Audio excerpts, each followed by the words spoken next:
Diathlona. Hi, I'm Lai. Welcome to Discount Dive, the show where I'm finally gonna try and film an episode sober. Mostly. What an unremarkable pair of characters we have here. Ariel less so because she eventually becomes Alita 1, which is a pretty cool thing to become. I would love if I eventually became Alita 1, but we can't all get what we want. Dion, on the other hand, is only really known for dying. He also had a musical group in the 60s. It was like him and some Belmonts or something. I do love a good obscure character, and I never had the cup mold, so I thought this would be a good way to get a hold of it. I got it off Pulse for like 30 or 35 or something, and then 3 days later it went down to $20, so thank you for that. Let's start with Ariel, because I want to be positive first. It's the Prime RC mold again, which, you know, is a knock against it, but much like with every version of this mold that isn't Prime RC, she's a lot better than Prime RC. The different shades of pink here are really gorgeous, and most of that white is paint, so I don't think it's going to be yellowing anytime soon. The little pops of blue on the eyes and in the front windshield really add a lot. You can pop her ponytail off if you want to give her a shaved head phase. We've all been there, let's be honest with ourselves. And her gun's pretty dinky, but it's a nice little space gun. The transformation is just the RC transformation again. I'm not the biggest fan of it. I can never remember where everything goes or how to get it all lined up correctly. A little bit finicky, a little bit ugly. But I really think this new front part makes a big difference. It's a much sleeker silhouette. This one looks like it could get places quickly, which is, you know, what you'd want a motorcycle for. Honestly, a little disappointed they didn't use this one for Road Rocket and Laser Cycle. I think it would have been a pretty significant improvement. You can pop the gun on the back if you want to be cringe. Yeah, Ariel's a fun time. I don't regret picking her up for sure.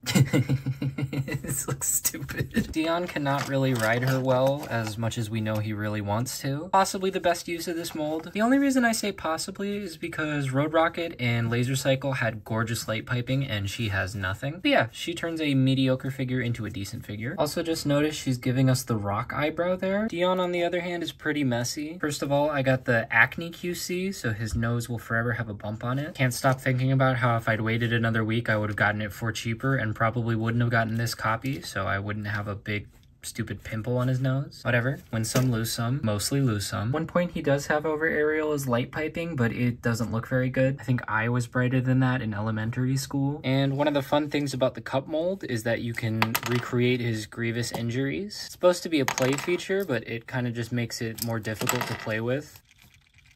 The legs are a little better, but the arms will really just come off at the drop of a hat.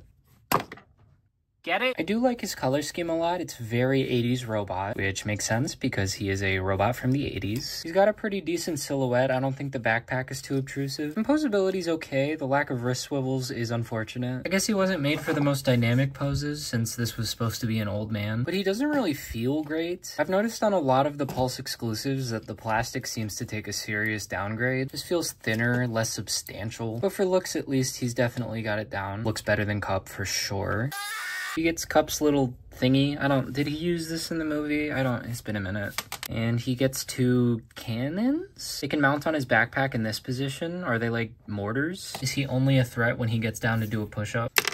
And another dinky little pistol. I am glad I got him though, because the transformation is cool and I would rather experience it with him than with Cup. And that took an embarrassing amount of time. It's a little bit intricate, but it's pretty clever. Everything's hidden away pretty snugly. Only real kibble are the feet and the hands, but his eyes are up here. You don't need to be looking at him from the back. He does not roll very well. I don't think none of the wheels are pinned, and this cheaper plastic means that nothing really pegs in all the way it's supposed to. It looks great. I love this little space truck. If this is what the Cybertruck looked like, I would buy one. Who are you kidding? I don't have that kind of money. But yeah, the hand feel gets considerably worse in this mode. Some parts of the legs are made of this different plastic, a little squishier, and they're expected to hold things together solidly, and they just don't. You can pop all of his accessories on, but much like with Ariel, it doesn't make him look any better. So it's definitely a mixed set. I'm definitely bummed that my favorite of the 2 is just another version of the RC mold, and I don't think I'll need to be picking up the Buzzworthy Cup or the Studio Series Cup anytime soon, unless the plastic's better. If someone could let me know if the plastic's better, please do. I don't regret picking it up. It's nice to have an obscure little dead guy in my collection, and you can never have too many fembots. I definitely feel bad for the people who paid full price for these, and I definitely feel bad for myself for not waiting for another week. Pretty sure they're out of stock on Pulse now, but Amazon still has some, so if you really want them, you can go there, but I don't think they're discounted too much. So yeah,